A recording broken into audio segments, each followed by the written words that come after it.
study that you're about to hear about is called The Reconstruction of Women's Sexual Lives After Pelvic Radiotherapy.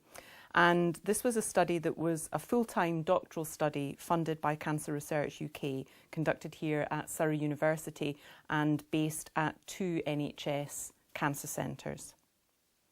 This study used the method called focused ethnography. Ethnography was chosen because it was important to study sexuality within the context of its culture and context. And therefore an ethnography was an appropriate methodology because it was actually looking at the phenomenon of sexuality within its cultural context. So in other words, we were looking at how sexuality was affected by its environment and how sexuality was affected by those who constructed the concept of sexuality through their work. The nature of a focused ethnography is that instead of it being a long time in the field and not having a specific focus for the inquiry, is that it is actually a more time-limited approach to ethnography, where you determine in advance the types of research questions that you're going to set. The research questions here on slide 2 are, first of all, what was the nature and the meaning of psychosexual difficulties for women who'd completed pelvic radiotherapy? And secondly, how would the environment and how radiotherapy follow-up clinics were actually run, how would that influence how people talked about sexual issues from the perspectives of the women, the female patients, from their partners if they were present in the consultation, and also from the perspective of health professionals who were leading the consultation. The other 2 research questions were, what are the essential elements of an integrated approach to psychosexual assessment within oncology? And this would be determined by, again, the clinicians on the one hand and the women themselves on the other. And then last but by no means least was actually looking at what was the feasibility of using an integrated psychosexual assessment strategy in routine oncology practice. And again, we wanted to explore this from the perspective of women, partners and the health professionals that were providing their care. When you actually look at ethnography, the methods that are used in ethnography are twofold. One is participant observation and the other are in-depth interviews. For the participant observation, I went into radiotherapy follow-up clinics and in the end observed 69 different gynecological or gastrointestinal oncology follow-up consultations. I also conducted in-depth interviews with 24 women who'd been treated for pelvic malignancy between 3 months and 2 years previously. And these would be tumours that affected the cervix, the endometrium, the bladder or the rectum. I also interviewed 5 male partners of these ladies and 20 healthcare professionals from a variety of different disciplinary backgrounds. They were principally consultant or specialist registrar medics, clinical nurse specialists or therapy radiographers. And they were all currently involved in managing women who'd had pelvic radiotherapy as their treatment. The topics that were discussed in the observed consultations were quite interesting. What was obvious was that although sexuality was an aspect of recovery that was expected to be covered, the majority of questions that were actually being asked were related to either bowel toxicity, which was the highest level of inquiry, or bladder toxicity, which came in at 70%. When we looked at vaginal toxicity, that was only asked in 42% of observed consultations. And then dropping down again when we were looking at sexual activity, again it was approximately 25% of consultations. So what became evident was that the topics that were being discussed were actually led predominantly by the medical staff who were leading the consultations, and that sexuality was not something that was routinely inquired about. When we look specifically at vaginal toxicity, again, the range of toxicities that were explored within the consultation was relatively limited and didn't necessarily follow the type of toxicity that was encountered, if you like, within the literature. Within this study, it was mainly bleeding, either initiated by vaginal examination or alternatively bleeding that was commented on by the women in relation to sexual activity that they'd engaged in.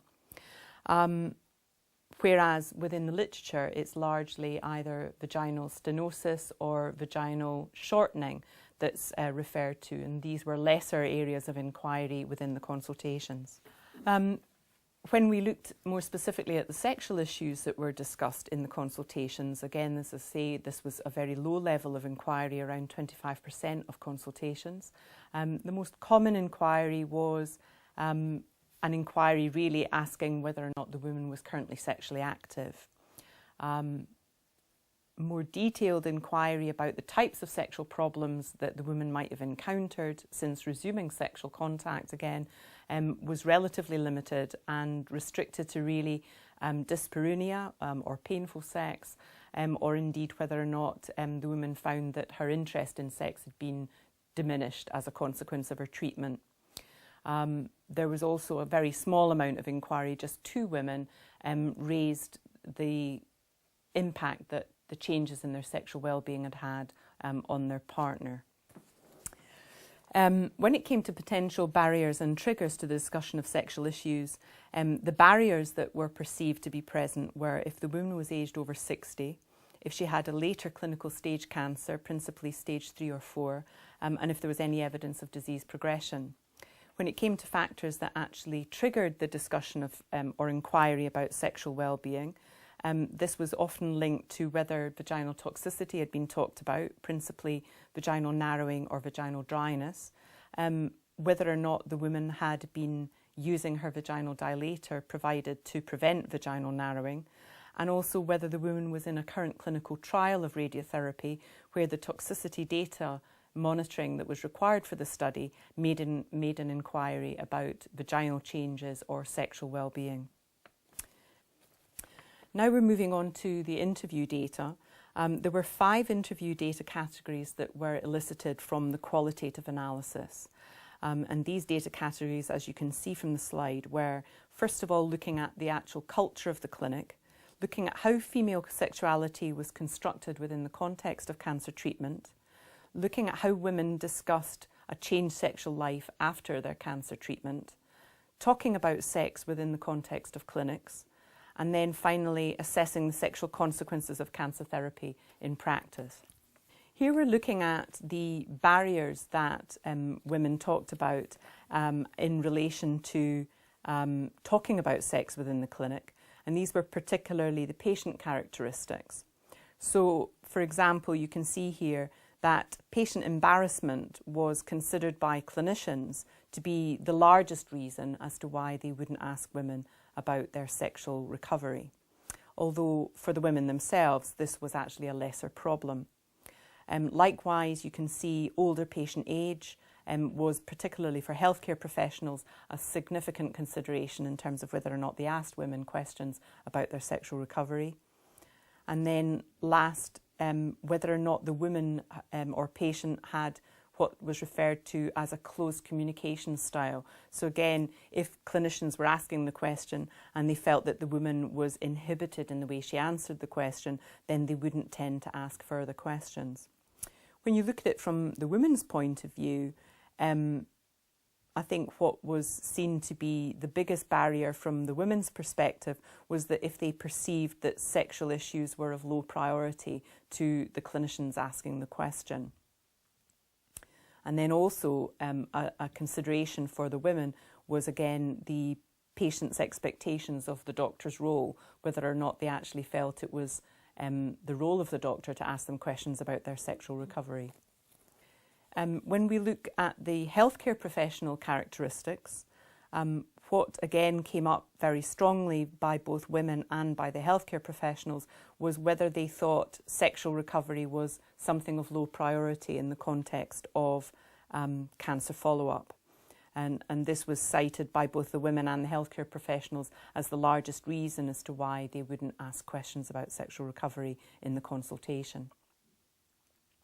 Again, what came through was that healthcare professionals themselves were very readily embarrassed about asking questions about sexual recovery, although the women were less embarrassed and actually did prefer the medical staff to take the lead on that.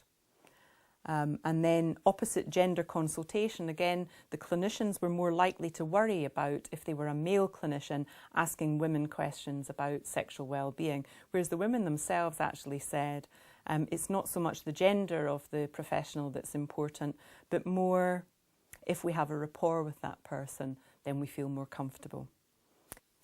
The organisational characteristics that were prevalent that appeared to adversely affect discussion of sexual matters was whether there were time restrictions within the clinic.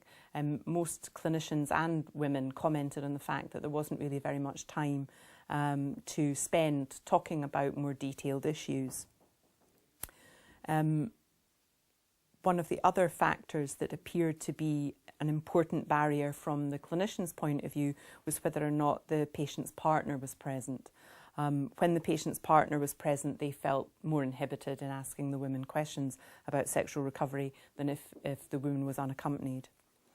Again, within the gastrointestinal consultations in particular, the clinicians felt that one of the reasons why sexual issues weren't asked is because it had a relatively low profile within the gastrointestinal service when you compare it to gynecological follow-ups. And then last but by no means least, again, some concerns expressed by clinicians that there was a low profile of sexual morbidity in the documents and papers that were around in the clinic, so again, not prompting them to actually ask questions. Enabling factors. The principal enabling factor was whether or not there was rapport between the patient and the person conducting their consultation. And this was felt to be important by both the clinicians and by the women. Again, if the woman was of a younger age, particularly if she was aged under 60, that seemed to make the discussion of sexual issues more straightforward from the clinician's perspective. And those were actually the main enabling factors. Assessing the sexual consequences of cancer therapy in practice, when we actually looked at this data from the interviews, what we found was the challenge that both clinicians and women talked about was how they found the right time to broach the subject, how they found the right person to broach the subject with, and what strategy was used to actually talk about sexual issues was something that was challenging for both women and for healthcare professionals. In terms of engaging the couple, what the clinicians talked about was that they were used to individual consultations, so they didn't feel that they actually had the skills to talk to a couple about sexual concerns, even though they recognised that it was a problem for both partners in a couple relationship rather than just the person who was ill. In terms of finding the right time, the women and the healthcare professionals had difficulty knowing what was the appropriate time post-treatment to ask about sexual concerns, and that was something that they frequently debated. And then in terms of finding the right person, the majority of women questioned didn't actually see their consultant in the role of a sexual counsellor, and they stated that they had a preference for finding a specialist, perhaps a specialist nurse within the cancer centre, to actually ask those questions. Assessing the sexual consequences of cancer therapy in practice, also clinicians asked about developing better strategies. And some women said that they felt that it was more likely that an assessment would take place if there was a formal checklist for clinicians to follow or a questionnaire in the clinical setting that could guide people in asking the right sorts of questions. In terms of a question of resources, the majority of healthcare professionals didn't ask women about sexual concerns because they felt they had a lack of knowledge about how to manage female sexual problems after cancer treatment, and there was a lack of specialist resources and an absence of agreed referral pathways within the cancer centre, and that was one of the main reasons why they didn't ask questions. So, last but by no means least, what are the practice implications for the findings of this focused ethnography? I think one of the implications is looking at how we define the contribution of specialist nurses to both sexual assessment and service provision within cancer centres. I think there's also perhaps a need to develop a structured clinical assessment system for female sexual difficulties after pelvic radiotherapy treatment.